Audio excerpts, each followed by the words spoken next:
Hello, my dear friends. How are you doing? Hope you are having an amazing day and not having to deal with drama. Ready for new stories I have for you today? Let's go to the first one. And don't forget to listen to the end of the story, guys, to hear my insights. Enjoy the stories. And don't forget to like and subscribe. And of course, don't forget to leave a comment. My boyfriend and I have been together for a bit over a year now. He was married before, and they broke up because my boyfriend wanted children. This was a couple of years ago. Now they have been separated for 2 years and can start the divorce. When I met him, he was honest with me about wanting children, a dream I shared with him. He hadn't seen or talked to his ex since the separation. We were supposed to get engaged once the divorce is finalized, but they both need to sign the papers or it could drag. I was worried that she wouldn't sign because what I heard from my boyfriend's family. She was crazy about him and didn't want a divorce. Little did I know that it would come from him. I went with him to her lawyer's office where they would make it final. I wanted to support him. She wasn't what I expected. She wasn't devastated like my boyfriend's family expected. She looked serene, beautiful, lovely, and totally over my boyfriend. She had her hand on her very pregnant belly. She was pleasant to me, and she basically knew who I was. She cared so little to even act like she didn't know anything about her soon-to-be exes and his new girlfriend. She admitted that she knew through mutual friends and that she kept following his news. She was happy that he looked happy. My boyfriend was shocked. She asked how he was. Instead of answering her, he started yelling at her and shaking with anger and anguish. He refused to sign the papers and told her he would make her life miserable. She was very distraught, but he told her to stop acting confused. She knew what she did. He left. He even forgot that I was there. He just left. I half apologized, but she said that I don't need to. She apologized instead. Then her lawyer asked if he could drive her home because he didn't want her driving while shaking. He asked me, as I too needed a ride. I said that I could take an Uber, but he insisted. The drive was awkward. I found out that her partner was away on business, and they've been together for almost 2 years. When I got home, I was exhausted. My boyfriend didn't call or text or anything. I called his mom, and she said to give him time because he loved me, and to be patient because he just needed time. But what time? This was Thursday. Today he came with breakfast and said that he needed time. I asked if he was signing the papers, and he said no. Then he said he didn't want to talk about it, but to trust him, that he needed time. In other words, he doesn't want to discuss what happened with me. Well, OP should look at this situation as an eye-opener.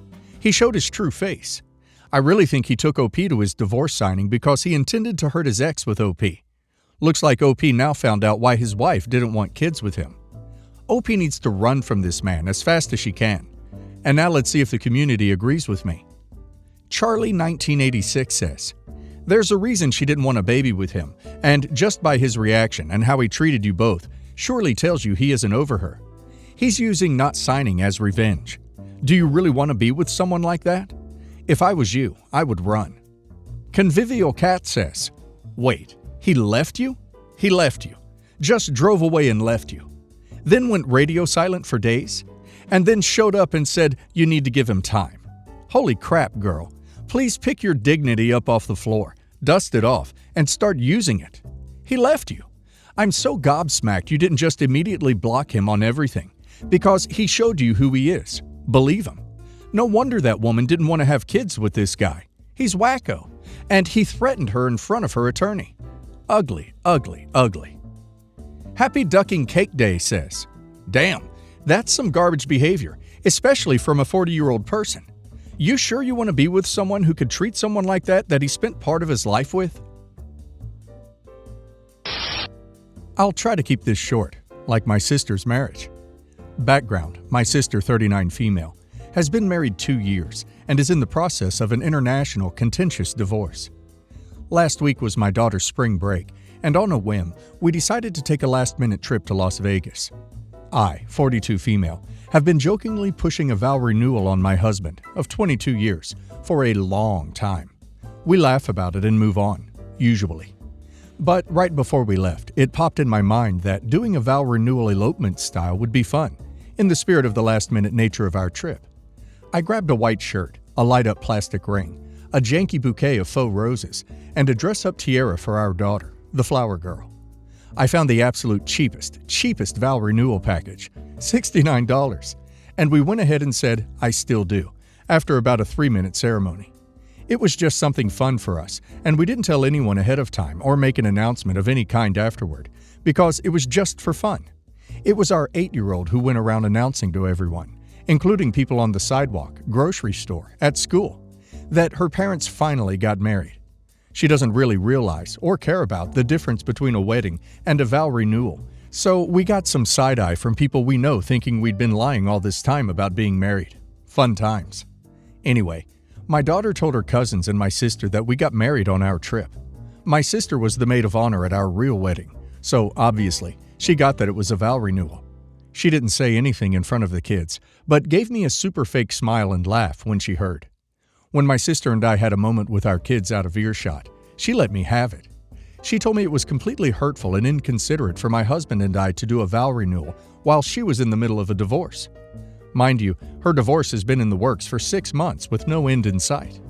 She told me our vow renewal was inconsiderate and we were rubbing marriage in her face. She said we should either have not done the vow renewal or kept it a secret. She hasn't spoken to me since, and this was almost a week ago. My mom is a people pleaser and refuses to take a side on this one. My friends think my sister is nuts to be mad about it, but maybe they're biased because they're my friends. And my husband stopped caring about what she thinks or says years ago. We are not close with my dad at all, so me, my sister, and my mom are all the close, blood-related family we have. I don't want this to become an issue, because it was mostly just a joke decided on last minute. I'm thinking about apologizing to my sister for making her feel bad, and just trying to move on. But part of me is refusing, because I think she's being ridiculous. So, kind friends, please tell me, am I the a-hole? OP has nothing to apologize for. What, nobody can get married now just because she is getting divorced? It had nothing to do with OP's sister or her divorce. And OP didn't rub her face in the vow renewal. OP wasn't bragging or telling people about it. And now let's hear the community's opinion. Scooby Doombot says, "Tell your sister to write down her thoughts about this on a piece of paper and seal it in an envelope before she goes to sleep tonight. When she wakes up in the morning, have her open the envelope and read these thoughts out loud. This is very important, to herself, and then decide if accusing you of renewing your vows just to spite her sounds like a normal thing normal people do, or if it sounds utterly ducking unhinged. If she keeps on with this, I suggest buying a squirt bottle and just spraying her anytime she starts talking about it." Falling into Polka Dots says, "Not the a-hole. You and your husband weren't doing a vow renewal at her. And she didn't even know about it until your daughter said something, and then word spread. You all didn't make a big deal of it, post photos, or a long social post. She may be going through a divorce, but that doesn't mean you have to put your life on hold, or consider her feelings when you're doing something fun and silly, but still heartfelt, in Vegas, attended only by you, your husband, and your daughter. It had nothing to do with her." JRM1102 says, "Not the a-hole. This is preposterous. This had nothing to do with her. I get her divorce is stressful, but that doesn't mean no one else can be happy in their marriage." I, 46 female, have spent the last 21 years in a very emotionally repressive marriage with my husband, 50 male. There always seemed to be something new that I fell short of. We have 6 kids together, 19 male, 17 female, 14 female, 13 male, 11 female, and 10 male. My husband wanted 6 kids, and I wanted 4 at the most. I was made to feel bad about the fact that I had made him compromise with 5 kids, and our youngest son was a surprise baby.